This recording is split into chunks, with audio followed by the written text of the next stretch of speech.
একদিন জঙ্গলে বানরবাবু একটা ঝুড়ি ভর্তি কলা পেল।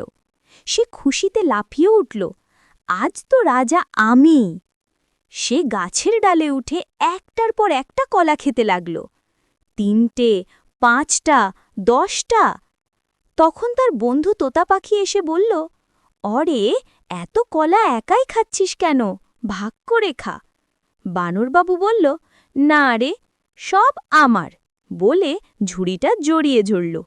কিন্তু হঠাৎ তার পা পিছলে গেল, ঝুড়ি উল্টে গেল, সব কলার নিচে পড়ে গেল নদীতে। তোতা হেসে বলল, দেখলি তো, ভাগ না করলে নিজেরও কিছু থাকে না। বানরবাবু লজ্জা পেয়ে মাথা চুলকিয়ে বলল, আগামীবার সবাই মিলে খাবো, তাহলেই মজা। তারপর থেকে জঙ্গলে সবাই মিলে খাওয়া দাওয়া করত, হাসত, গাইত, কেউ একা খেত না।